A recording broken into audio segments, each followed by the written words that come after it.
can I do?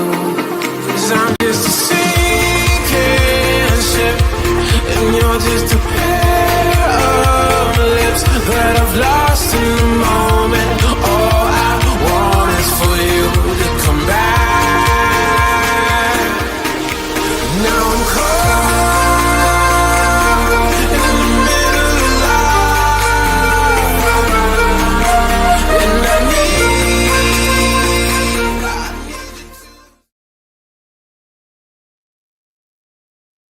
Welcome to another edition of the Red Pill Diaries. I'm your host, Rashid, and once again, I'm joined by my friend and colleague, Brian Berletic of the New Atlas. How is it going today, Brian? It's going very well. Thank you so much for having me back. Man, it's always a pleasure to have you, and I like to chop it up with you. I want to go straight into some, Brian. We see the desperation of the U.S. empire and how she is just going full blast in every direction. What is going on with her policy to intimidate Venezuela and notice that the one of the opposition leaders just received the Nobel Peace Prize to legitimize her struggle in Venezuela. At the same time, the United States is building a massive naval armada and airstrike capability off the coast. The pressure that the United States is placing on Venezuela is tremendous. So what is this about, and where is this going? Well, if people think back all the way to the beginning of the 21st century, the President George Bush Jr. administration, the U.S. had attempted to overthrow the Venezuelan political order. Then it was led by President Hugo Chavez. For a very short period of time, they actually succeeded. President Hugo Chavez got power back, and they have maintained it. He died, and his successor was Nicolas Maduro, who's now president of Venezuela. And they have been trying to crush, subvert, sabotage, divide, destroy Venezuela. All of this time, people who are familiar with U.S. history, even further back, know that Latin America has always been America's imperial playground. They have divided and destroyed nations, overthrown governments, installed brutal dictatorships for decades and decades, a century or more. And all of this to exploit the natural resources there, the human resources there, and in general, just to prevent any nation or group of nations from having an independent foreign policy, doing things their own way within their own borders, and dealing with other nations in ways they themselves decide to do. And these are all reasonable things every nation has a right to do, but the United States says, no, you have no right to do this. We will determine for you.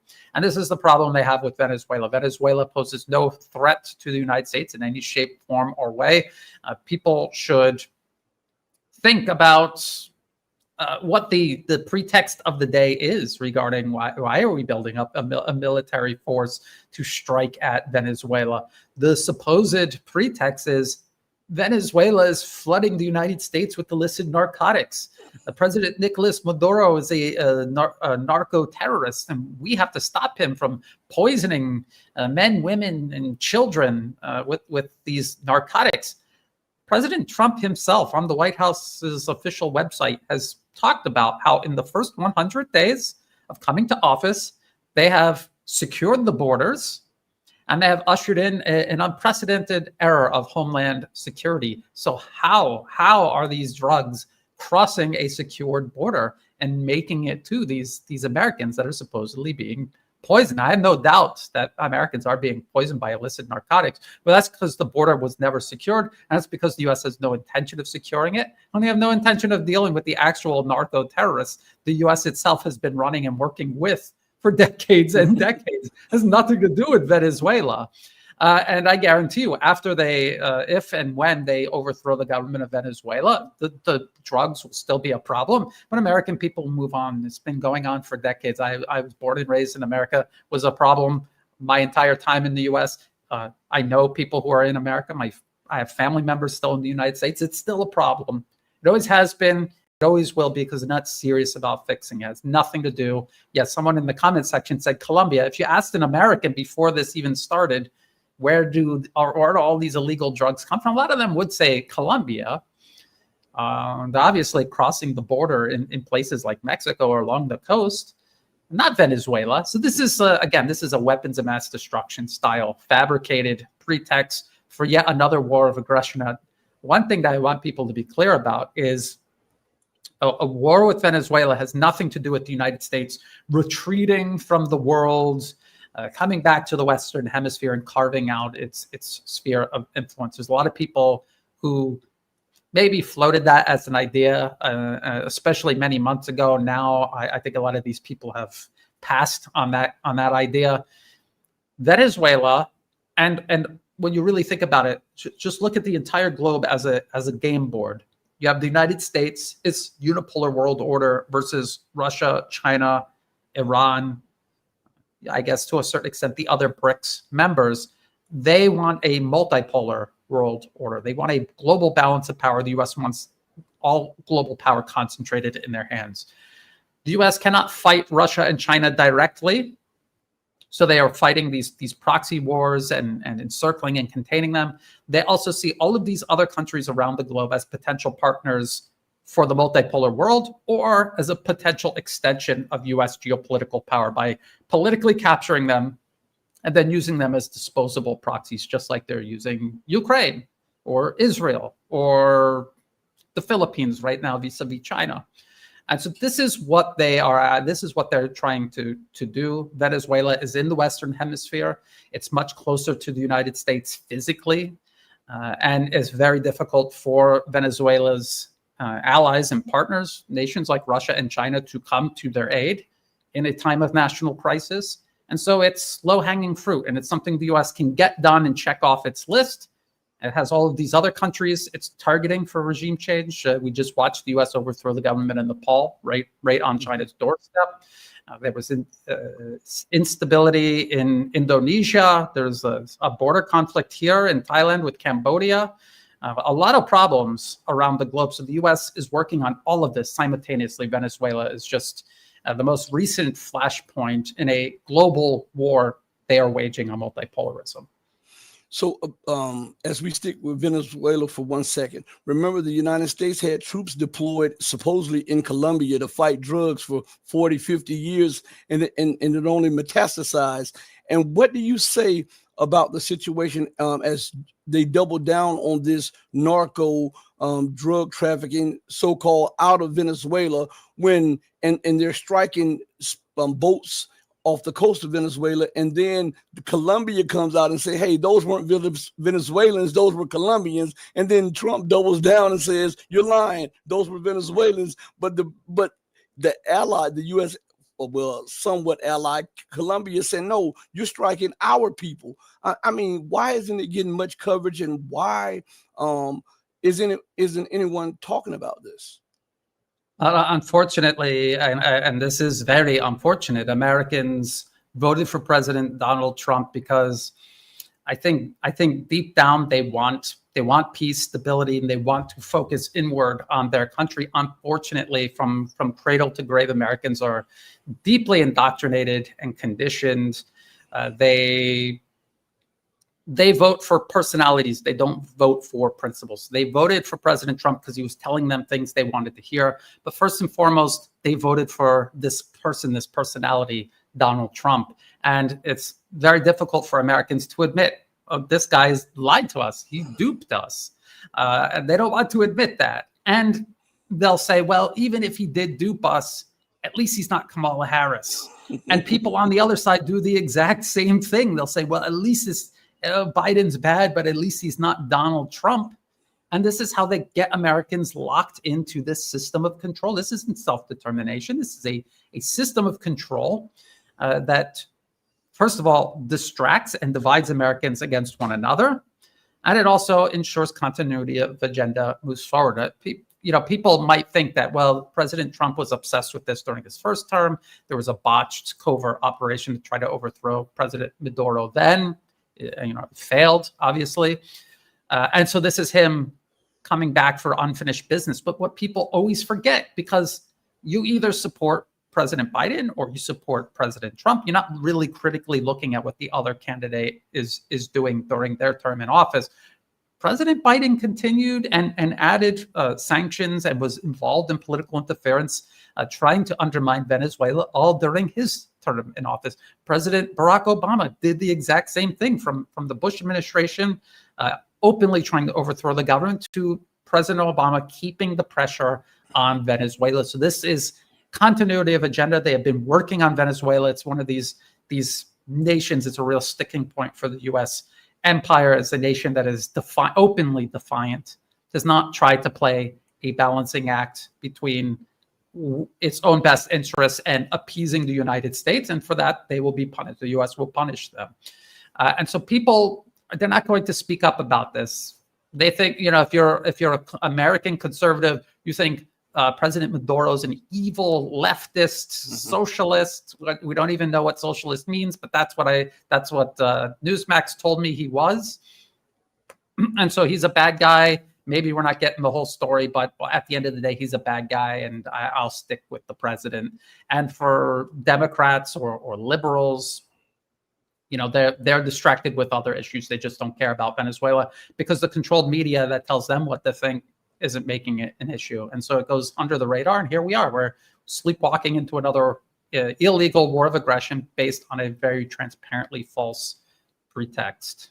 And like you said, continuity of agenda. We can even go back to when they kidnapped Hugo Chavez out of office and held him, and they were getting ready to transport him out of Venezuela on a U.S. military cargo plane until the people said that they rose up and went into the streets and said that if he was not returned within 48 hours, they were going to destroy all U.S. interests in Venezuela, and the United States had to return him to power. So that goes beyond Donald Trump, that goes beyond Joe Biden, that is, as we say, continuity of agenda. Could this also be a move against the BRICS and the Belt and Road Initiative? Because we see, just like what America did against Russia, she started strategically taking out small trading partners that Russia had, Libya, Iraq, all of this, and it was helping the military industrial complex, because even though they were overthrowing the government, they were reorienting the military to buy U.S. weapons and U.S. equipment and stuff. So, and it also changed the Iraqis from using the euro to the dollar. Could this also be an attempt to try to secure dollar hegemony, even as other nations are moving towards the yuan, because Venezuela accepts the yuan as a currency to buy its oil? Absolutely. So this is actually all about the U.S. war on multipolarism. I always bring up this New York Times article. There's many other articles about this topic, but there's a New York Times article from 1992. It's titled something like "The U.S. policy ensures no rivals," and it's talking about preventing any nation or group of nations from challenging American hegemony over the entire globe. And so, if you look at the entire globe as a potential space to control, and either you take it for your unipolar world order as an extension, a proxy for American power, or you allow it to integrate into a multipolar world that will counterbalance and eventually contain and neutralize your unwarranted influence. You can see that's why they would want to take a nation like Venezuela out. They would want to overthrow the government. It serves as a stark warning for other nations in the region. And yes, it most certainly would disrupt multipolarism. It would further, okay, you could say not in a really major way, but maybe kind of further isolate Russia and China. And people have to zoom out. They're obsessed with the battlefield in Ukraine or China and the trade war, and they lose focus of the big picture and how, yes, Russia is winning in Ukraine, but they lost Syria in the process. Iran is in incredible danger right now. The United States is encircling it with a united front of politically captured nations that have been transformed into battering rams against Iran. And the same thing goes for China. I see people in the comment section listing off all of the countries the U.S. has been destabilizing since President Trump took office just earlier this year. And it's a long list, and a lot of those countries are in Asia and they're along China's periphery. So this is a global conflict, and Venezuela is part of it. Despite its location on the globe, it is contributing to the overall balance of global power. And it's ironic that you brought up Iran, because I was going to hit with Iran. Remember, Iran is now investing heavily in Venezuela. They've upped their trade. Iran has stores all across Venezuela. They've helped Venezuela out in hard times. They even sent military equipment to Venezuela, also openly, and sent a naval fleet there before, and this enraged the United States. So again, we just talked about it. What America is doing in Venezuela. Let's go across the Atlantic over to what they call West Asia or the Middle East. What is going on in there as the United States talks about fighting narco-terrorism while building up massive supplies of weapons in Israel for a strike, as Netanyahu sends a signal that they no longer want to fight Iran, posturing on one end that they no longer want to fight Iran, building up weapons to buy time, and yet at every turn they're saying that Iran is the greatest threat. Absolutely, and the U.S. is posing as needing to fight a war of aggression against Venezuela to stop narco terrorists that they are imagining, hallucinating, fabricating, while President Donald Trump himself is literally shaking the hand of al-Julani in Syria, the head of al-Qaeda in Syria. He was just on the U.S. list of foreign terrorist organizations. He had a multi-million-dollar bounty on his head by the U.S. government, and they just took it all off like it was nothing because they got him in. And now he doesn't need to play bad guy anymore. Now he's good guy, and President Trump is shaking hands. So this shows you people voted for the person of Donald Trump, not principles, because if they voted for principles, they would see President Trump, just like President Biden and everyone else before them, they would see how hypocritical and empty their rhetoric is, and how it's not that they don't stand for principles. They're diametrically opposed to the principles ordinary Americans all share and believe in, even if it's way back in the back of their minds or deep in their heart. So it's a huge problem. And yes, so we have this regional unifying moment where President Trump has arranged peace between Israel and Hamas. And I always warn people, this is a very long-standing conflict. It is extremely emotional. You see the videos coming out of, say, Gaza, how heart-wrenching and sickening and just enraging the images and the videos coming out of what the Palestinian people have been put through as part of this conflict. And people, you can understand why they react emotionally rather than rationally or logically, why they would throw in with Hamas, because they see Israel is horrible and Hamas is pointing their guns at Israel. They did not stop and look at it strategically. They did not stop and take the 5 or 10 minutes it takes to follow the money. Who's funding Hamas? Who's arming Hamas? Where were their leaders staying primarily? Where's the bulk, the majority of their support coming from? It's coming from nations like Qatar. Qatar is a proxy, a politically captured nation of the United States. It hosts one of, if not the largest U.S. air base in the entire region.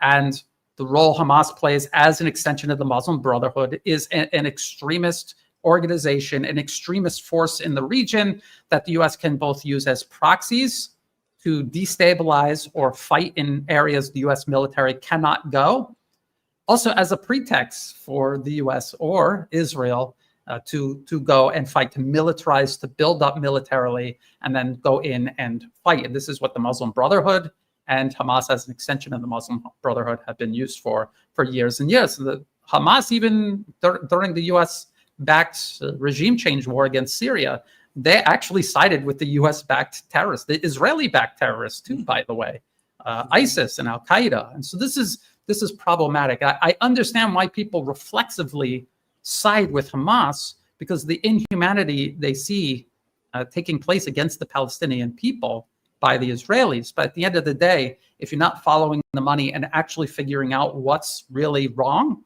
You cannot actually fix the problem. And what often happens is the problem gets worse. Now, what is the US doing? What was the whole point of this conflict between Hamas and Israel in the first place? If people remember, just a day or two after October 7th, myself and Angelo Giuliano, we were warning people that this wasn't the beginning of the end of Israel, as some people were shouting and cheering.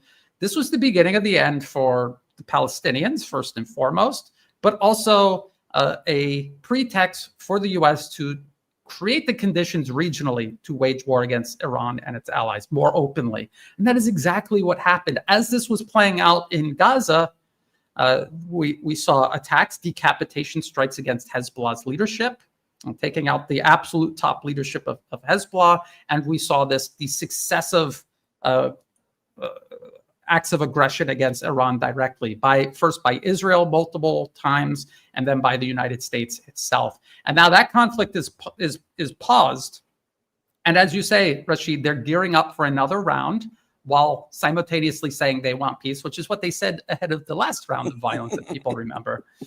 And the conflict in Gaza has served its purpose for the time being. If people have longer memories, they will remember there were many junctures where there were ceasefires, where Israel said, "I'm sorry, I'll go home," and everything went, kind of back to stasis. I wouldn't say resolved, but back to stasis until they needed to use this ploy again and get everybody divided, distracted, and start the blood flowing all over again. And so this is what they're doing.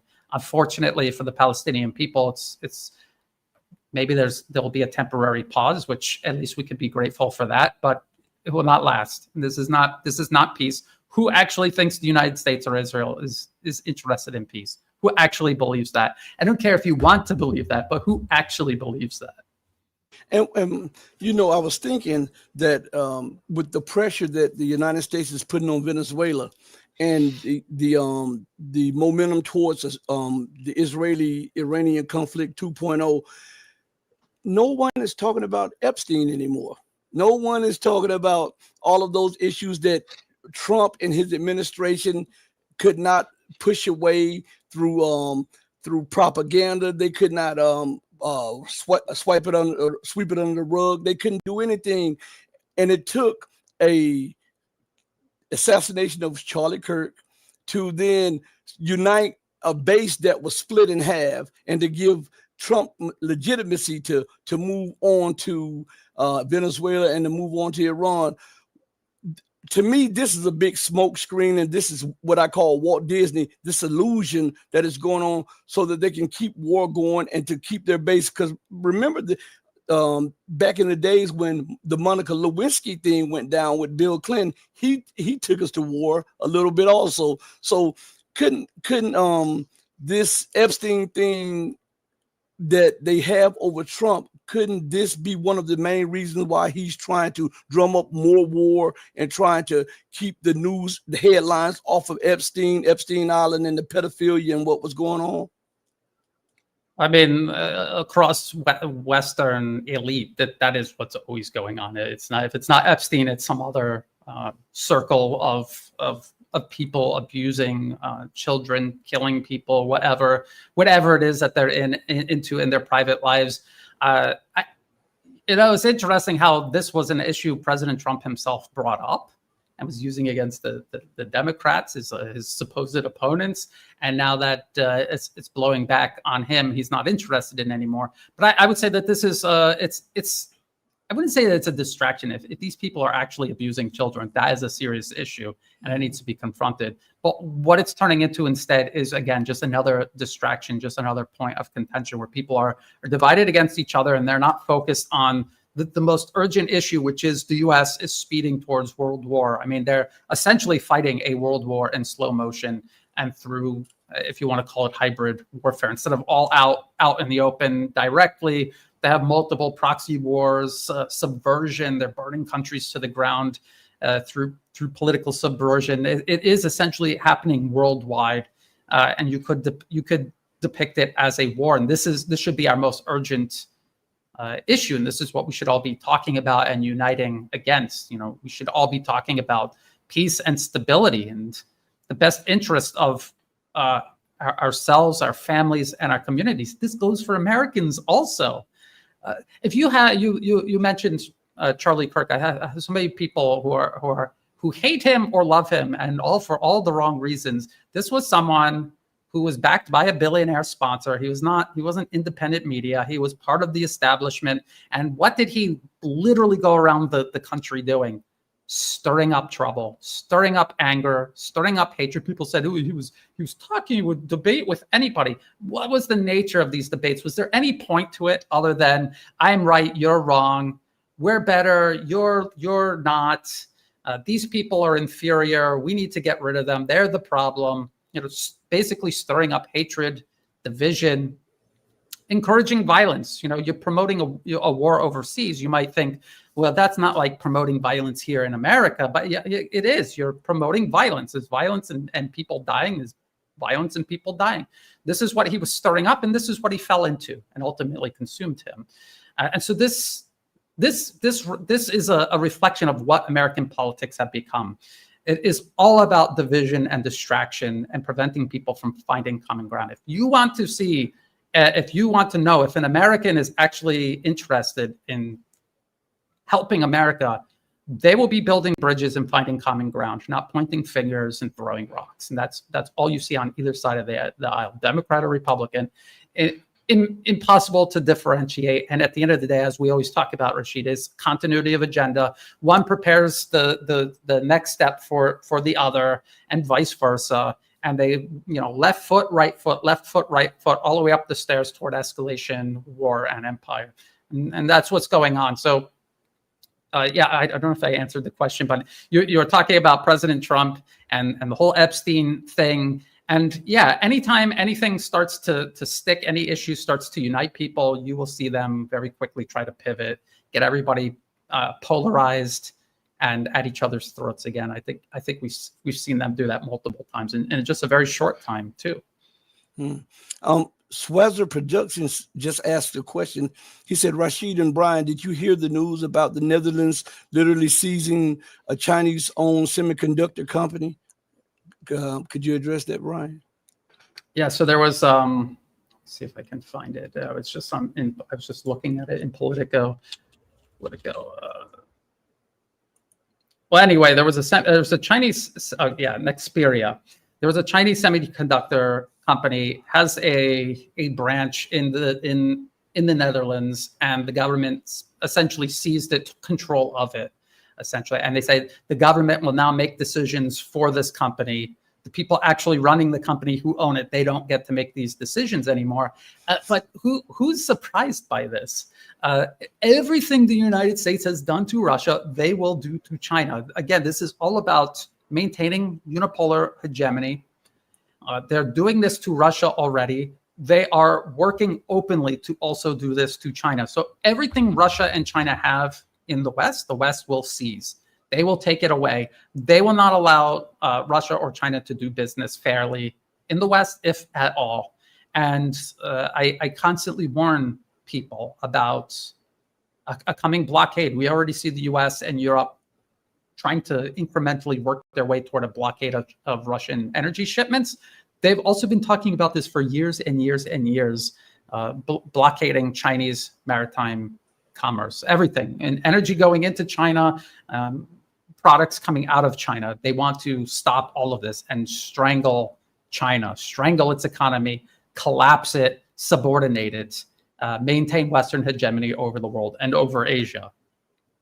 And the way they see as a problem the West's integration with the Chinese economy, and this is why they're decoupling. This is the whole point of sanctions, tariffs, seizing Chinese companies overseas. They're cutting all of the ties that link the Chinese economy to the West that would, in the mind of a rational person, encourage cooperation and stability. They're cutting all of this so that they can indulge in instability, chaos, confrontation, and eventually blockade and the war that will follow shortly after that. So this is what they're doing. And again, these are ideas that are in policy paper after policy paper spanning many years. And we have seen not just the policy paper be written, but we've seen the concrete steps recommended being taken since they were published. So it's very concerning. This is a warning that this is happening. There are people out there hallucinating that the United States is retreating from Asia. They can't win a war against China, so they're just giving up and going home. This is not happening. If you think that, you are delusional at best. That is not happening. The U.S. is openly preparing for a conflict with China, just as they're waging with Russia. And what's so crazy about it is suicide, because if you cut off the shipping, if you're able to cut off the shipping, where are you going to get your products from? How are they going to make it to your stores? Your stores will close down. Unemployment will mount. There will be mounting bankruptcies. Your economy is already in a tailspin. It will collapse. So I think because they can't think rational, because they've dominated so long, and now they're seeing a multipolarity, I think it is doing something up here where they cannot rationalize a fair or freer world.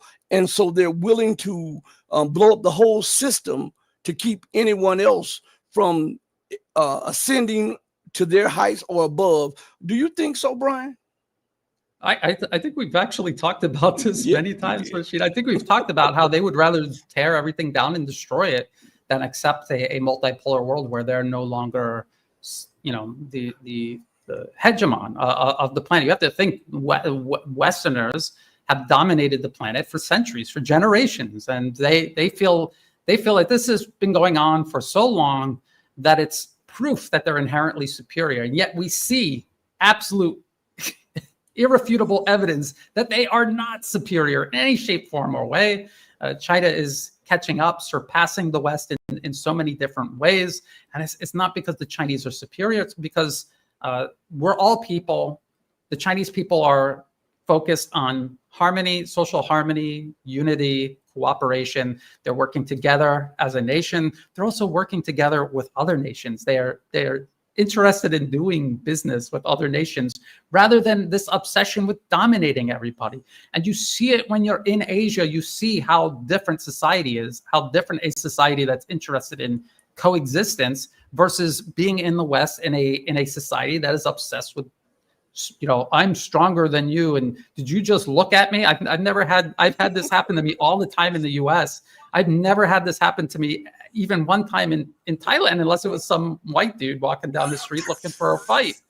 So I mean, it's a cultural thing, it's a social thing, it's a historical thing. I think somewhere down the line, the West could rejoin humanity and be a very constructive member of a multipolar world, but it's not going to happen from within. It is going to be up to the multipolar world to survive this just self-destructive chaos that the U.S. is engaged in right now, just tearing everything, just lashing out everywhere, panicking. You said it in the beginning of the show, panicking. They're going to have to survive this. You can see how China, also Russia, they're leaving the door open. They don't hate America. They don't hate Americans. They're leaving the door open, and they're waiting for a time in the future where that reality, where the West is a constructive member of the multipolar world, that can happen. And they want to make the space for constructive interests across the West to develop and reach out to them. That's what they're doing. But it's going to be a long and difficult process. I think we can see that with the ongoing conflict in Ukraine, tensions rising with China, the chaos the U.S. is sowing across Eurasia, and the impending war that they're preparing for in Venezuela, in Latin America. Mm-hmm. Let's see. Heidi K says, let me highlight her question. She says, how will China's new restrictions on rare earths for military purpose affect the U.S. military-industrial complex? Will it be effective in curbing it, or will the U.S. find a way around it? This is something that honestly I need to do more research. And intuitively you would say, because look at how angry the U.S. has become. They're beside themselves, and they have been complaining about how dependent they are on China. And again, it's because your whole system is run by for-profit corporations that put profit over purpose to the extent where they're not even thinking about their long-term self-preservation. This is how flawed this system is, that they are so dedicated to preserving. they have not taken the painful but necessary steps to become self-sufficient in this, and so they're going to have a very difficult transition time. I would highly recommend against complacency in thinking that no, the U.S. can't do anything and it's not a danger and it's all going to work itself out. I would highly recommend against that. It's always better to be on the safe side and prepare for the worst and hope for the best. This is the same thing I always say about the conflict in Ukraine. People look at the military industrial production on both sides. They say Russia has this conflict. I just warn against that, because the U.S. isn't just fighting Russia in Ukraine. They're fighting Russia all along its periphery, all around the globe, and across multiple different domains where the U.S. in some cases has tremendous advantages that Russia doesn't have. And what do you think about this demand by Donald Trump to retake Bagram Air Base in Afghanistan? And we know that if they were able to do that, that would be China's underbelly, that would be Russia's underbelly, that would be Iran's underbelly, Pakistan's underbelly, India's underbelly, and it would be close to some of China's research and development areas in China and some of its nuclear facilities or whatever. Do you think that this is just a pipe dream? And if it's not a pipe dream, how do you think militarily China would act about that, on something like that? I just want to tell viewers who aren't aware, that is what President Trump basically said. He's like, I want Bagram Air Base back because it's strategically located, against China. And what he's admitting is that this is all about you're taking territory and facilities in a sovereign nation away from them to threaten another nation right on its border. For people that don't know, Afghanistan borders China. It's Xinjiang region in the west. And so this is what the U.S. is openly doing. You've noticed, Rashid, and you remember when the U.S. used to care about public perception, and they used to go through great lengths to convince people that they were doing the right thing. Now they're out of time. They don't have time to do that anymore. So they're just out in the open, and you can see how they're cultivating a very depraved imperial mindset, even among the average American people who are not benefiting from this at all, but they're convincing them that they will benefit from this. And you see Americans kind of getting excited about it. They voted for President Trump to end the endless wars, and now they're excited that, Secretary Hegseth, Secretary of War Pete Hegseth, he's talking about the warrior ethos. All he talks about is killing people. It's like, is that what you voted for? I don't know. Maybe some people did. I think a lot of them didn't. But again, just like the U.S. salami slices its way to escalation against other nations and towards war abroad, they also do this in terms of public perception management at home, changing the mindsets of Americans from something very reasonable to something very unreasonable. We've seen how dangerous this has been throughout history. Germany ahead of World War II, for example, and the warning signs are all there. That's happening all over again. It's very dangerous. Can the U.S. take Bagram Air Base back? I don't know. I mean, maybe they could. I don't think China is going to do anything. It's just not their style. They haven't ever done anything like that. Do something militarily in another nation's within their territory. I don't see them ever doing that. But I don't know. We have to see. It's extremely dangerous.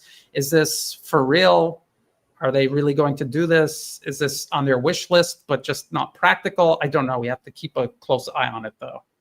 But they're not even pretending anymore. I believe it was the vice president, when he was asked about the actions that the United States were carrying out and how they could be considered war crimes, and he said they didn't give a S about it, and this was not diplomacy. This was like straightforward saying, we don't care about international law when it concerns us. We'll do what we want to do because we're the United States. Is that a sign that the desperation is mounting? Is that a sign that the United States now realize that time is actually not on its side and its policies to try to prevent China's rise, Russia's reemergence, to suppress Iran and to suppress the BRICS? Yes, absolutely. And at the same time, they're cultivating a very toxic mindset among Americans themselves. So people heard J.D. Vance say this and they're like, oh, that's so cool. It's like, how could you say that? I mean, you have to understand, a lot of Americans who voted for President Trump and Vice President J.D. Vance call themselves Christian. And again, this goes back to them voting for a personality rather than for anything that even resembles any sort of principle. You're killing boatloads of people. We already know the U.S. has already done this with their drone warfare for over 20 years now. They have no idea who they're killing. They're killing suspected terrorists. These could be anybody. There could be collateral damage. President Trump and his administration are accusing these narco terrorists of not just smuggling drugs into the country, but also engaging in human trafficking.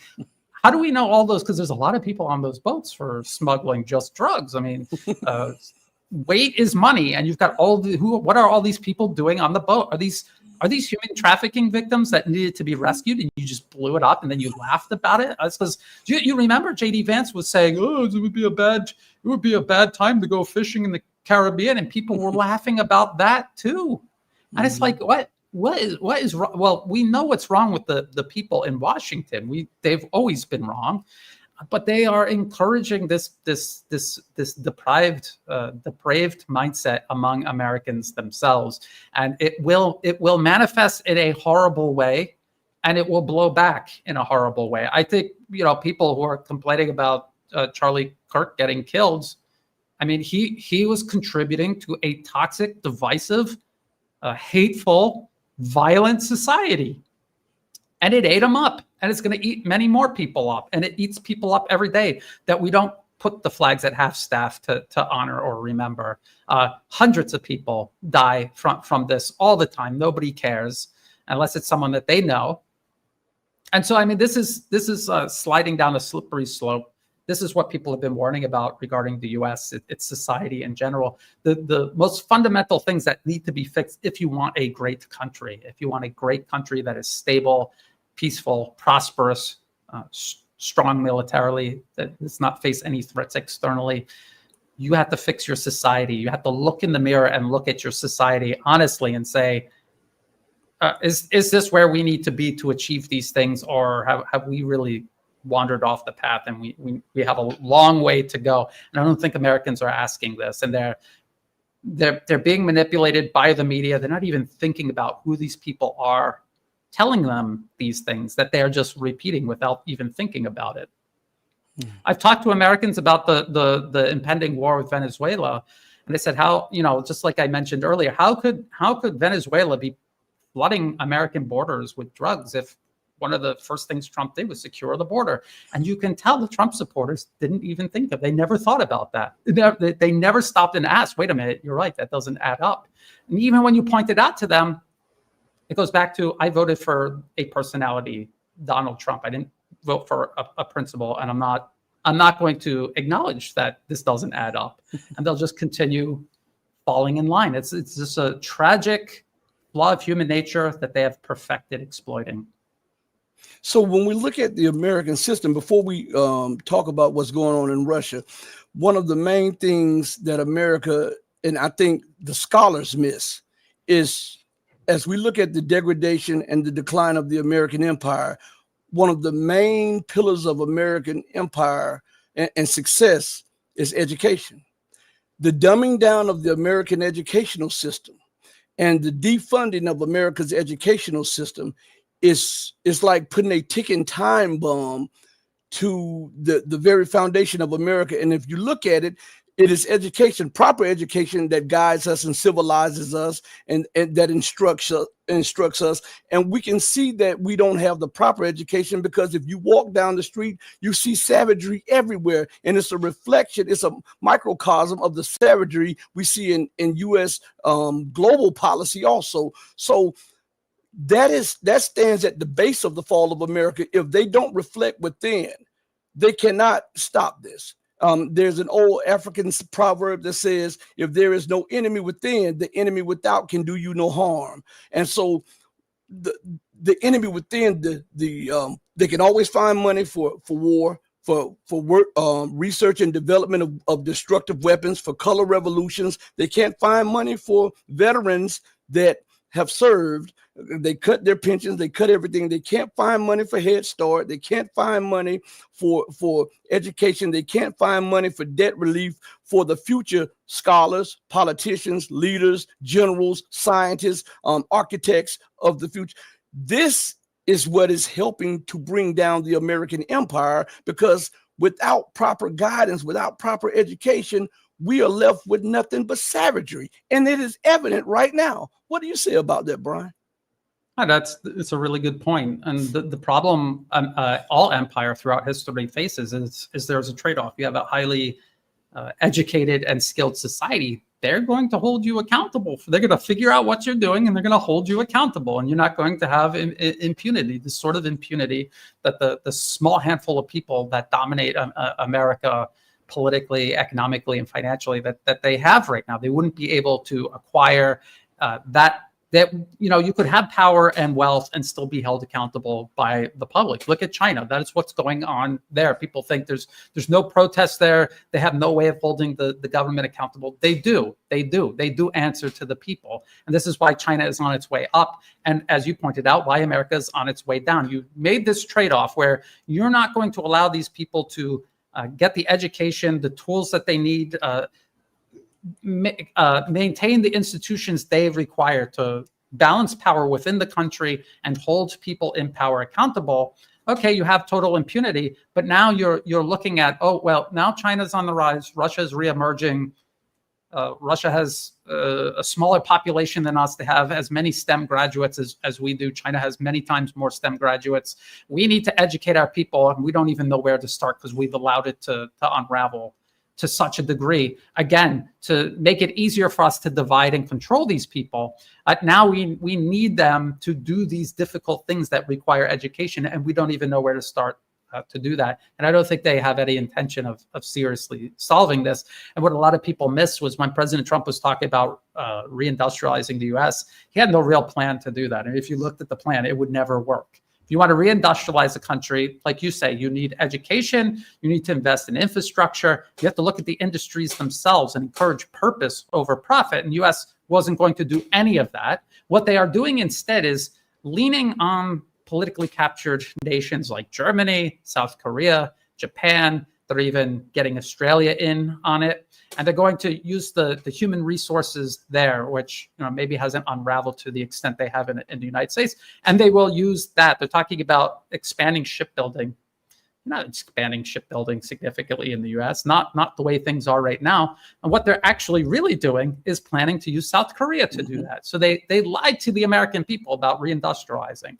The things that they need to do that, they're not willing to do. What they're going to do instead is exploit the nations they call allies, which are really just politically captured client states. So it's a very sad state of affairs. Is history repeating itself? And the multipolar world, again, they need to face the reality that it is incumbent on them to check this, to stop it, and to preserve peace and stability worldwide, because the US will not. They're not going to, and they're not going to look inward and fix themselves, and they are not going to do the right thing worldwide. Yeah, and I'll go back to what I was saying with the education. There's two major nuclear bombs laid at the very base of American society: the destruction of her educational system and the decline of her dollar. These two are exploding at the very same time.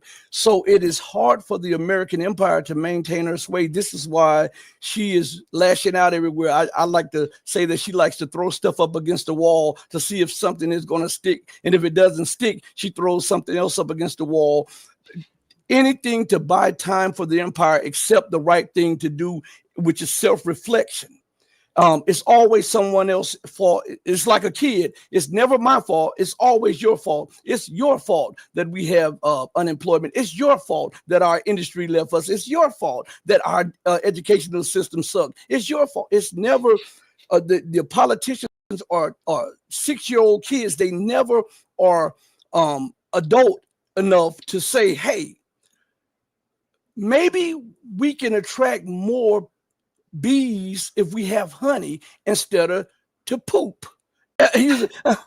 Maybe if we look at this the right way and stop alienating the people, maybe in our fall, we won't fall so far so fast because we won't alienate everybody. But if we alienate the very people that buy the debt, when the debt comes back, no one will have a safety net for us, and the inflation will be hyperinflation, which will destroy the entire economy, which will upset the apple cart, causing the collapse of not only the American empire, but the American Republic.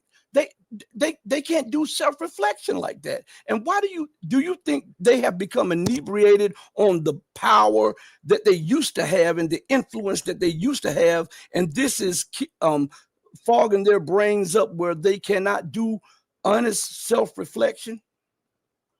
Absolutely, they're not thinking about what got them there in the first place. All of this power and momentum that the United States has, they don't think about what enabled that. Or when they try to think about it, they do it in the worst way imaginable, and from the most cynical point of view imaginable. And that they're not going to stop and even ask, maybe the way we got here wasn't even the right way to do it in the first place. Because as China has proven, you can become a global superpower without invading other countries, without actually committing genocide, not having a bunch of NED-funded fake human rights organizations accuse you of genocide like they do to China, but actually commit genocide to build up your country, build it up on genocide, slavery, colonialism, seizing other people's countries, taking them from them, mass murdering them when they tried to oppose you, as the US did in Hawaii. People might not know that.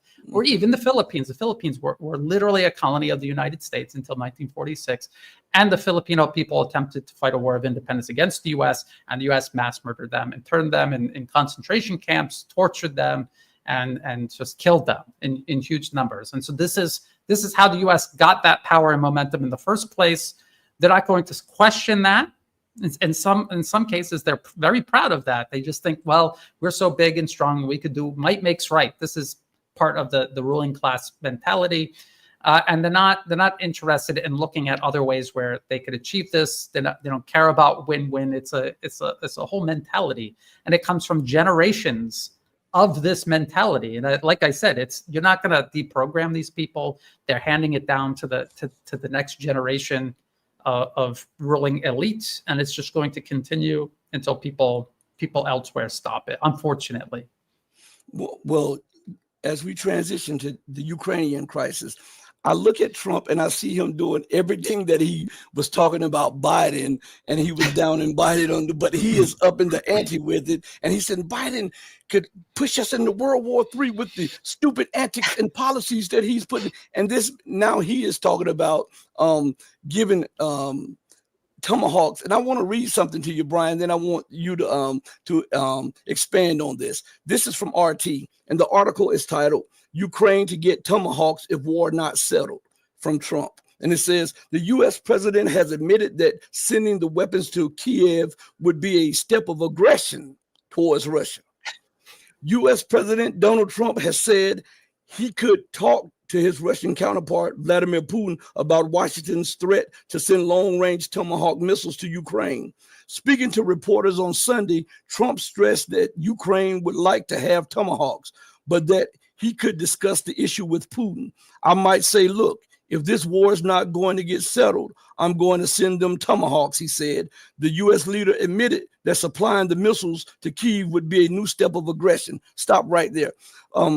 With that said, I asked Larry Johnson on the show, if this took place, we know that it would take U.S. operators to strike, to use these weapons. If this took place and struck Russian territory, what would happen? And Larry Johnson said to me, then the U.S. would be faced, and NATO would be faced with an Oreshnik moment, meaning that Russia would strike with Oreshniks. And then I asked him, I said, just in Ukraine? He said, no, Russia might have to strike outside of Ukraine to demonstrate the seriousness of what goes on. Because remember that the Tomahawks are strategic weapons. They're not just battlefield weapons. These can be equipped with nuclear weapons. So what do you have to say about that? I think we've been through this cycle many times, and people. I don't think you should. I don't think you should just say, "Well, no, Russia won't do anything." I mean, there might be a red line that is crossed where they say, "Okay, yes, we are going to start striking targets in Europe. We're going to." I don't think they're going to strike the continental United States. It is just a reality. The United States has a huge advantage. They are on the other side of the planet. They have oceans on either side of them, and it is just physically more difficult to strike at the United States and to do any serious damage to the United States than it is for the US, which has its military spanning the globe to do to other countries. That is a reality that countries have to accept and build policy around, whether they like it or not, whether it's right or wrong. They have to accept that reality. I think Tomahawk cruise missiles, just like all the other missiles, they're going to do damage to Russia. Is not going to turn the tide of the conflict. It'll raise the cost for Russia more, as everything has been throughout this conflict. But I think that they will be able to deal with it, and I think they will be able to continue on the ground, winning the war in Ukraine, which is in the long term, this is how they're going to get their revenge, by ultimately winning the conflict, not allowing themselves to get distracted and thrown off course, or by granting the collective West a pretext that the politicians can point to and rally people around, people that really aren't excited about this conflict right now. They're not going to do something that will allow the politicians to stir the people up otherwise. So I think they will continue being careful about this. I really like the Berletic missile. We saw them test it one time. We really don't know to the extent of how effective this is. We only saw them strike one target with it. So do we know that it can do all of these things that many people are assuming it can do? I don't know. As an analyst, I want to see the evidence. I don't think we have enough information to draw a definitive conclusion. So I think they will just continue. They will use their air defense systems to take down most of these missiles. They will suffer some losses. There will be damage. They will rebuild, just like they're doing with their oil refineries right now. I just want to point out that the drone campaign that is being waged against targets deep inside Russia, the energy production facilities, the pipelines, power plants, that is the U.S. carrying that out. So this entire time, it has been the U.S. carrying all of this out. The SBU conducts all of these long-range deep strikes into Russia. Who controls the SBU? The New York Times reported that the CIA went in 2014 and took over the SBU. They train them, they direct them, they have bases across Ukraine where the CIA officers themselves are there on the ground with the SBU, and they are the ones running all of these operations when they're killing Russian generals, when they're assassinating, murdering journalists, just outright terrorism. That's the CIA doing that hand in hand with the SBU. That's what they're doing. And Russia knows this. They've known it all along. They're just being very patient, and they are doing what they feel like they need to do to ultimately win this conflict. They have to stay focused on that, because like I say, nobody should just think it's a given that they're just going to win. They have to concentrate on that. They cannot become complacent. The Tomahawk, I just don't see how they're going to be able to, just like with the ATACMS, the Storm Shadow, I just don't see how they would be able to get enough of them into Ukraine and fire them in large enough salvos and often enough to do the type of damage that they would need to do. Just think about Russia. They've been firing thousands of missiles into Ukraine, and look, Ukraine is still there. How many missiles would Ukraine, and by that I mean the United States, need to launch into Russia, which is much larger, with much more infrastructure, much more industry? How many thousands of missiles more would the U.S. need to launch into Russia to achieve just the same results Russia has achieved in Ukraine? So it's something that we have to consider. I don't think we should blow it out of proportion. Of course, Russia is not going to sit there and say, we don't care about Tomahawks. They care. They have to make it serious. They have to say what they have to say to try to discourage the U.S. from doing this. But at the end of the day, if the U.S. is going to do it, they're going to do it, and Russia cannot allow it to distract them from their ultimate objective. You know, you brought up the point that you and I have spoken about a dozen times about how the U.S. has captured all of the institutions in Ukraine, especially the intelligence services. Well, knowing that, how can certain people say that the United States is being fed a steady stream of misinformation by the SBU when we know that it is the United States and the UK that controls the SBU and that even guard the parliamentarian people and the so-called president? Yeah, so when I hear that, obviously I could just point to the New York Times articles admitting that all of the military matters are being determined by U.S. generals in Germany, and the CIA is literally on the ground in Ukraine, basically running the SBU. So all of the intelligence that people in Washington are getting, this is all coming from the U.S. itself. I mean, they're briefing themselves here in this matter. The reason they're saying these things, I think, we don't know for sure. All of this is ultimately a theory. They need to convince people that this war should continue to be fought. They need to convince the Ukrainians, most of all, to continue fighting this war. And if you don't say things like, yes, the Ukrainians are losing territory, but the Russians are losing, 3,000 people a day, to do that, that compels the Ukrainians to continue fighting on. It compels people in Europe, maybe they're on the fence, or maybe they support the war, or maybe they don't like the war, but they're not doing anything actively to oppose it. Maybe that's what it takes to keep them at that level and maintain this proxy war. So I think that is why we hear these ridiculous conclusions being drawn by politicians in Washington. It really is to just encourage everybody to continue this disastrous war. If they told them the truth, and they know the truth, and how do we know the truth? If you look at all of my videos over the last 3+ years, I am only sourcing Western media. They admit all of this deep down inside all of their articles. They are admitting to all of this, so they know. People in Washington know, but they're going to lie and they're going to misrepresent it, and the reason to do that is public perception management. So Brian, Russia is also faced with a domestic dilemma also, because people and even people on the National Security Council are saying that Russia should get more aggressive to show the United States that they are not playing. And there was an article that came out that said, I forget if it was the New York Post or something. They were talking about that Trump has said that he would overstep any red line that he felt that the United States should overstep that Russia has set up. Saying that and reporting that, and then Russians, the everyday Russians, seeing that the United States are doing what it's doing on the battlefield and the real-time intelligence and supplying the weapons and actually funding the entire war, because remember that it is the United States money that the Ukrainian government depends on for its budget.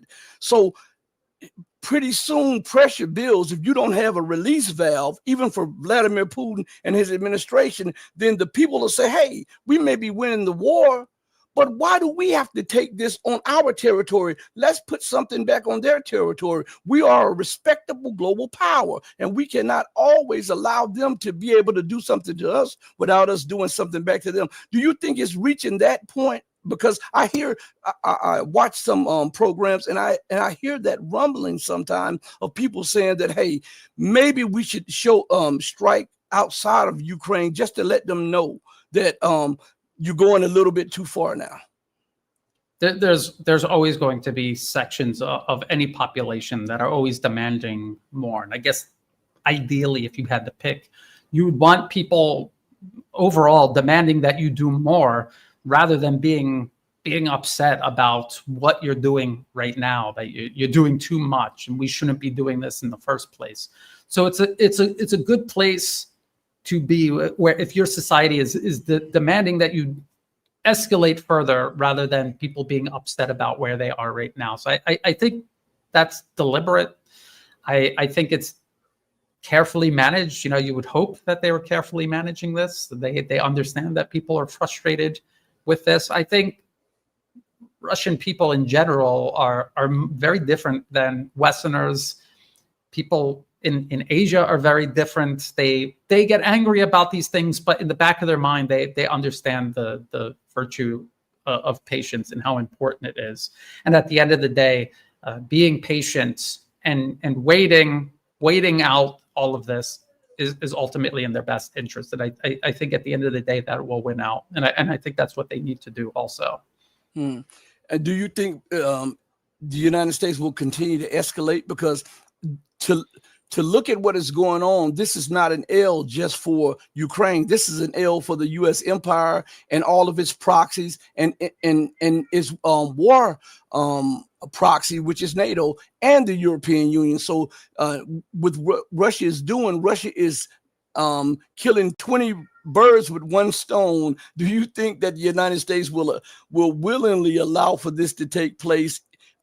Because this is a reflection on U.S. empire, and we know that once the stage is set and says the U.S. empire is weakened, you see more nations, small, medium, and large, start to buck up against the Western-dominated system, and that's what we see with the BRICS. So, do you think that because so much is at stake, the United States and NATO will continue to escalate? Because their life depends on it. Their rule depends on this. I think to a degree that's true. On the other hand, they already knew ahead of time that if they provoked the war in Ukraine against Russia, that Ukraine would be destroyed. They understood that from the very beginning. They went ahead and did it anyway. You can see that, again, this goes back to your question about the propaganda coming out of Washington and out of the European Union, talking about Ukraine having some sort of chance of winning, turning the tide. Their goal is to fight to the last Ukrainian. They cannot do that if Ukrainians all come to the conclusion that they've lost this war and fighting on is pointless. They're just killing themselves for nothing. Actually, they're killing themselves for U.S. hegemony. It's not even to defend their country. Their country was never in any real danger from Russia. Their country was always in danger from U.S. political capture and being transformed into a battering ram and used in a proxy war. That was always the danger. That's what is consuming the country right now. I think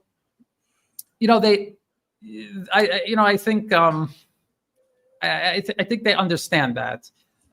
I'm talking about the West. They understand that Ukraine is going to be destroyed in this. They just want to do it as thoroughly as possible and raise the cost as much as possible.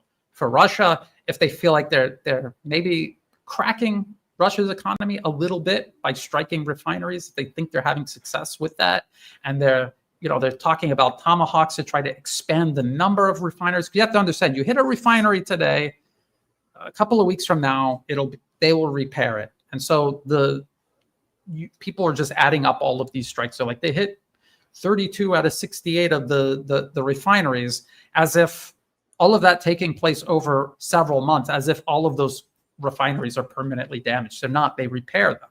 The refineries themselves don't operate at 100% capacity all the time. They're always operating under capacity. And if they need to, they could be operated a little bit above normal operating capacity to compensate for other refineries that are temporarily offline. And so there's a lot of things Russia can do. But if they think that there's a crack there, maybe that's why they're escalating. And so there's many answers to this question. We really don't know for absolute certain. I think the one thing we do know, though, is they always understood Ukraine was going to lose. And this was all about extending Russia and putting pressure on Russia on as many pressure points as possible, Ukraine just being one of many, and maybe the centerpiece. Well, on the flip side of that, the United States, Europe, the UK are all in an economic downward spiral. Russia is destroying their proxies in Ukraine, plus they're destroying the weapons and the weapon suits that the West has, and they're also destroying this mindset that Western weapons were better, and that the West is just this super strong, unbeatable force. So, with all of that going on, do you think that it may escalate closer to the nuclear threshold, because as you and I say, the empire is out of time. She's losing on the battlefield. She's losing economically. She's losing when it comes to technology. She's losing when it comes to trade. And America does not want to be sitting at a table as an equal. She would rather blow the whole table up than to sit there as an equal. So do you think that her policies will push us closer and closer towards a nuclear threshold between nuclear powers? I think the threat of the use of nuclear weapons is high and getting higher. I think if someone's going to use them, it's going to be the U.S. or one of their proxies, especially Israel, because you can see they've gone, well, people they don't see this because they get wrapped up in it emotionally themselves. They don't understand this, but they are going out of their way to make Israel the villain. It's like you're watching professional wrestling, and Hulk Hogan used to be the good guy, and then he joined. There was like the NWO, and there was like this whole thing, and they had like they became the bad guys. They were like, and then they became anti-heroes. It was very weird and kind of. I don't really remember it that clearly, but the point is they went out of their way to take him from hero to villain. And he really reveled in it. He played that role, and he really made himself unlikable on purpose to play that role. And that is what Israel is doing right now. And obviously, part of the reason is they're using Israel to strike at Iran. And again, it's in the policy papers. Use Israel to do this so that Israel takes all of the blame and absorbs all of the retaliation. That's the whole point of it. And if you're going to use nuclear weapons, you would want to use a nation like Israel, and you would want them to be as hateable and as far away from everyone else as possible, so that when they do it, it doesn't become associated with you, even when you're the script writer, right? It's like Hulk Hogan he was given a script. I mean, it's all fake. And so is politics across the West between themselves and their proxies. People got to understand that. It's very dangerous. But what I would say is, yes, the U.S. is out of time. They're lashing out. They've already gotten Ukraine wrapped up and consumed in this proxy war. You can see them positioning the rest of Europe. So I think before nuclear weapons, they're going to feed the rest of Europe into this proxy war. And you could see them, the coalition is willing, getting troops ready, making up all of these stories about Russian drones and Russia violating airspace and the drones going through Polish airspace, all of this nonsense. This is all to upset the European people and condition them to accept their inevitable involvement in this proxy war next. They will be fed next. It's a wood chipper. Ukraine is one branch fed in. Once you get to the end of that branch, you get the next branch, which is Europe. And so I think they will do that. They will exhaust their proxies, and then and only then maybe they will consider nuclear weapons. I think they would prefer their proxies to use them on their behalf rather than they themselves resort to using them and then attracting nuclear retaliation in turn. Off subject, Nick Hall says, question, how is it possible that the Red Pill Diaries have so few subscribers? Well, I can tell you a few. I'm shadow banned. And every time I get subscribers, you could watch the number count go up. And if you come back a few days later, you'll see it down again. So, I mean, but listen, that really doesn't, to me, it really doesn't matter because everything comes in time. You do what you do. You focus on getting the truth out, and the truth in itself is the reward. Everything else comes on the heel of that. And I do believe that the dam will break soon. Because more people are learning and more people are seeing what's going on with the channel, and the dam will break. There are already fissures in it. You just asked the question. That's another fissure in the dam of the shadow ban. So I thank you for that, but I don't really worry about it. Brian, you have anything to say on that matter? Yeah, I mean, I have my channel. I will go onto other people's channels to do interviews, channels that are, in terms of subscribers, smaller, but the interview will have way more viewers than I will ever get on any of my videos these days. I don't know how it works, but what I always talk about, and this brings us back to this whole global conflict. who controls all of these social media platforms? These are all US-based social media platforms. We know for a fact because they've admitted it themselves. They control the algorithms, and they are working together with special interests to control what people see and what they don't see. And so as long as we're stuck on these platforms, we're always going to be subjected to the algorithm and the way that it just buries us, and probably intentionally. Some cases it might just be, sometimes the algorithm is just pursuing, profit and popularity, and it's just, you just get buried in that. But sometimes it's very, very deliberate and political. It's very hard to tell the difference. But, one of the things I always say about the multipolar world, you could have all the weapons in the world. If you don't control your information space and you allow the United States this monopoly, I mean, they have a monopoly on global information space. That should not be allowed. The Russians, the Chinese, everybody else, they should be getting together and secure your own information space inside your country and create a BRICS-wide version of YouTube that's beyond the censorship and control manipulation of Washington, Wall Street, and Silicon Valley. How hard? I think that's hard to do. Okay, yes, people in the West obviously are going to be excluded. Maybe you could say TikTok is a nascent attempt at doing this, but a lot more needs to be done. I think people underestimate the power that U.S. dominion over global information space gives it. It gives it tremendous power. I watch here in Thailand, the slow increment, so slow you wouldn't notice unless you are really keeping track of it daily and weekly, monthly, yearly, how it just seeps in and it just pulls people in, and it slowly brainwashes them, changes their point of view, their perspective, their view on international relations, and even their own relationship with their own country and culture. It takes control over everything because they're going for your mind. And what is human society? What is human civilization? Where is it all actually taking place? Yes, with our bodies in the physical realm, but what's driving all of that is our mind. So if you have all the weapons in the world, but if the US can convince a nation's population not to get in those tanks, or to get in those tanks and point the guns in a different direction, then that's it. You lose. And we've watched this happen. We've watched otherwise powerful nations collapse because they have no control over their information space.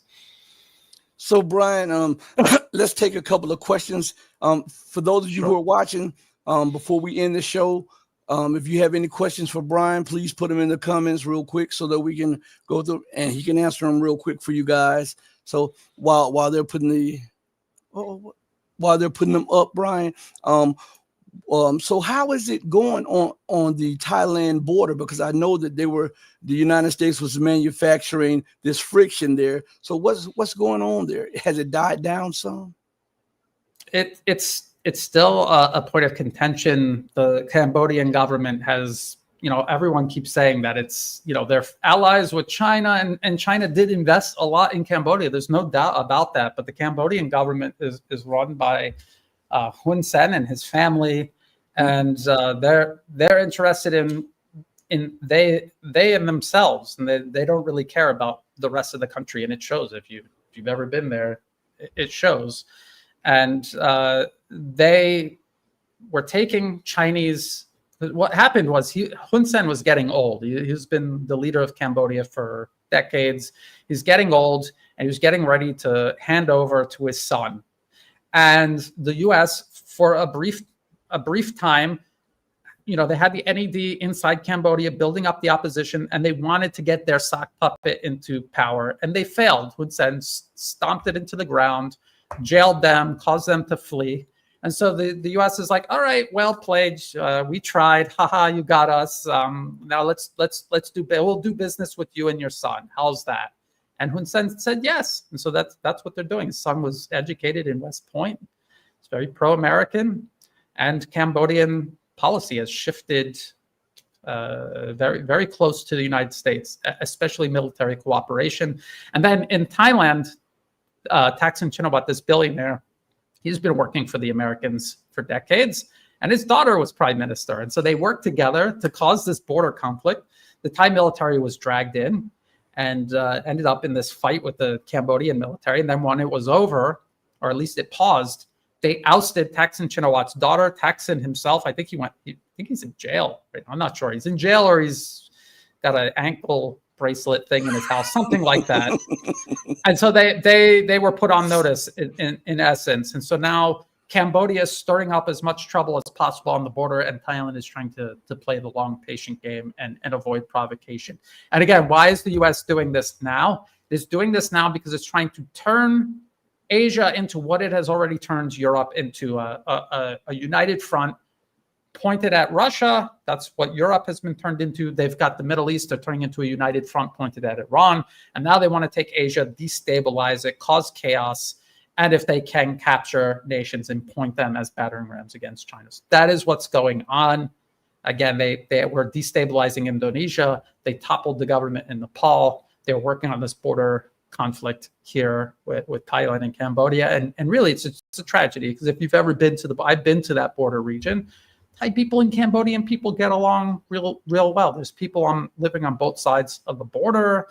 My Thai wife, her family has people from Cambodia or half Cambodian in her family. So I mean, it's a shame and it's unnecessary. But it's like every other conflict the U.S. stirs up. It's always unnecessary, artificial in nature, and they just depend on people not knowing what's going on to sustain it and to escalate it. Darth Vader says, "What is the situation in Myanmar and Nepal?" Well, I was just talking about Nepal. There was one of these Gen Z protests. The protesters were all funded by the U.S. government. The media promoting the protests were all funded by the NED, and I've shown the evidence of this. And now the interim government that took over, because they successfully toppled the government, half of the ministers have their own NED-funded organization that they either founded or were directing. Half of that. So there's 8 the last time I checked, there were 8 appointed. 4 of them have NED organizations of their own that they came from before becoming ministers. If that tells you anything, I mean, it should tell you everything. Myanmar, they had a U.S. client regime in power. Aung San Suu Kyi, the military ousted her from power. They formed the National Unity Government, the ousted U.S. puppets. It's called the NUG. They're not even in Myanmar, but they have all these militants and terrorists who are fighting basically I wouldn't call it a civil war, a proxy war against the central government in Myanmar. And I think we were just talking about that at the beginning of the show, the blockade of China. There's a pipeline that goes through Myanmar. These terrorists attack that pipeline to cut it. And that is part of imposing the blockade on China. So China has the choke points cut off from them by the U.S. Navy, and U.S. proxies on land cut the Belt and Road Initiative projects, then China is strangled. That is literally what they're doing right now. I don't know if this was a question for you, Brian, or if it was just a statement, but M. Spark says, "Wonder if Brian still has the same two-state position, or has old boy awakened to the subject on Palestine?" Well, as opposed to what? What should happen in the region? Should Israel exterminate all the Palestinians? Should the Palestinians exterminate all of the Israelis? How would they even do that? And so let's be realistic. It's not about what you wish was reality. It is what is actually reality. You could say, look, and we would agree, and I would agree, that creating Israel in the middle of the region like that was wrong. When did that happen? It didn't happen like a couple of years ago. There are people who are born in Israel. So what do? Are you going to displace them? What do you think is the answer? Do you have a plan? And if you have a plan, what are you doing to make it a reality? And if you can't make it a reality, it's probably a good reason for that. Someone says the super chat. M. Spark says the super chat is not working again. That's what they do, man. All right. It's the thought. So let's. Jay has a question. He says, "What do you think about nations outside of Western influence adopting digital ID? Is this more of a sign of a global collaboration and keeping the masses controlled?" Technology is a double-edged sword. It all depends on whose hands it's in. If you're China and you're using technology to organize your society more efficiently and effectively, then it could be a good thing. there's always the possibility of abuse, which is why you have to have educated, well-informed citizenry to keep it in check. And in the West, we see absolutely everything they do. They are abusive. They abuse the technology. They're not using any of it in any even remote sense to even give people the illusion of peace, stability, and prosperity. They are just abusing it and using it for control. So you have to, you cannot just say the technology is bad, get rid of it. You have to say who's using it and why. Is there a way to use it productively? Is there a way to use it abusively? And Nick Hall says, free Imran Khan. Question: do you believe Pakistan is vassal of USA or acting just like Turkey? I think Turkey is also a vassal of the United States. Pakistan and India, for that matter, these are very complex societies. There's many working parts. You can't just say the whole country is a U.S. puppet or the whole country isn't. You have different factions, even within the military, that are pro or anti. As being a proxy. They're not. Some are okay with being a U.S. proxy. Some are not, and same goes with the government. And when all of this lines up in a way that where more than not are pro-U.S., then you see really bad policy that is destructive for Pakistan. And the same goes for India right across the border. So my last question, I get the last question of the day, everybody, with Brian. Brian, do you believe that there will be a war between Israel and Iran in the coming weeks to months? And if so, do you believe that this will mark a regional war where Iran will not pull punches? I think the U.S. and Israel are getting ready for a war with Iran. I mean, you can plan it, and then things could come up where you delay it or you end up not going for it. But the goal has always been regime change in Iran. They want to get rid of Iran, and they're going to continue working toward that end. If and when it happens, was Iran pulling punches in its last confrontation? People want to believe that they did. I don't think that they did. I think they have a tremendous missile capability, but they were hit hard. Their air defenses, I don't think, performed optimally. I think Israel and the United States were able to target the missile launchers themselves. They were able to take out more of them than I think people want to admit. We saw the number of missiles flying to Israel greatly reduced as the conflict continued. People were saying, well, they depleted Israeli air defenses, so they don't need to send as many. It's like, if you send 100 and 10 get through on the first day, and then you send 100 the next day and 100 get through, why not just keep sending 100 every day until everything is gone? Like, why would you do that? And the answer is actually, yes, Israel and the US were running out of air defense munitions, but I think Iran was also running out of launchers. They did not have the number of them able to fire at the same time as they did in the beginning of the conflict. This is something that they're working on. This is something people condemn Russia and China for not doing more. I think we've talked about this in the past. Realistically, there's only so much they can do, and what they can do, they are doing to help Iran. And so we just have to wait and see. It's going to be a very difficult time for Iran. It will continue to be a very difficult time for the Palestinian people and for the entire region. As long as the U.S. and its proxies serve Washington's interests at the expense of everybody in the region, then it's going to be a very difficult time in the years ahead. It was one question that I overlooked, Brian, and I'm sorry. Sure. No, I'm fine. If you want to ask more questions, I'm fine. Okay. I'm Red Panda. Here, so. All right. Red Panda Pie says, how would it look like a change in U.S. politics in the future? It seems to me there should be a global change at the same time in the EU, USA to reach a multipolar world, a collective effort. I think the U.S. and Europe, they will change eventually, but it's going to happen and we just hope that this is the way it plays out. The multipolar world is able to successfully defend itself and contain U.S. hegemony and the aggression that it seeks to use to impose that hegemony. And then after a certain amount of time, it's a system that has to constantly consume and take from others. And when it cannot do that, it will collapse. And then hopefully something more constructive takes its place.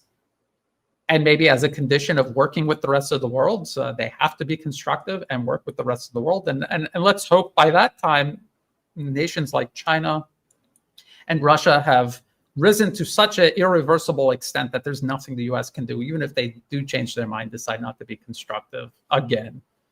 Okay. Heidi, since you said a couple of more questions, they're coming in, Brian. Sure. Heidi K says, question, did either of you hear about the skirmish between Pakistan and the Taliban at their border? What is Pakistan's deal? They are close to China, but also seem to be collaborating with the U.S. Brian, you could take that question. Yeah, so this goes back to all of the different factions inside Pakistan. There are factions that are working with China. There are factions that are working with the United States. It's the same here in Thailand. And it's a real problem. And again, this goes to not securing your information space, not clearing out these fake opposition parties funded and backed by the United States, which should not exist. You should not have a political party in your country that is sustained by foreign interests. It should be illegal. It's basically treason. So I don't know why it's allowed. Well, I mean, realistically, it's not that it's being allowed, it just exists and they lack the power to remove it. And so this will continue. This will be a problem. And this is at the root of why countries like Pakistan fall behind in terms of development. Also India. They have Western style democracy. People never stop and ask, why? Where did that come from? Did they decide to adopt that system? And why? And is it the best system for them? Or was it imposed on them as a system of control? Because the US and Europe, they use Western-style democracy and elections to manipulate the political outcomes in targeted nations. This will be a problem until people wake up to this. There needs to be a revolution in terms of securing information space, seeing it as a national security domain, and thinking about an alternative to Western-style democracy, because it is a scam. It is a giant scam. And once again, my friend, my colleague, Brian Berletic hits it out the park. Thank you so much, Brian, for joining me on today's program, man. I really appreciate it. Thank you so much for having me on, and thank you, everyone, for tuning in. And everybody join me back here at 12 p.m. Central Time today. We'll have Alex Craner on the show, and I really appreciate everybody for showing your love, for staying as long as you can. Remember to do right by others, not because there's some material gain in it or because some accolades may come behind it. Do right by others because it's the right, the humane, and the godly thing to do. Because even when no one else is watching you, God Almighty is watching you. As my late mother would always say, God sits high, but he looks low. Know that I love each and every one of you who loves truth, but know that the love that I have for you will always pale in comparison to the love that God has for you. Until we next speak again, stay strong, stay true, but remember to always stay righteous. Hey, mama, your baby boy loves you more than life. Thank you, everybody. Deuces, we're out of here. Peace.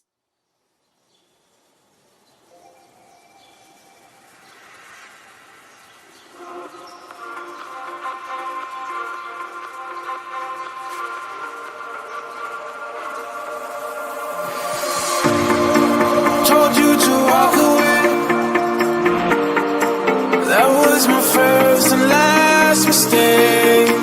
I'm blue without your face, but what can I do? 'Cause I'm just a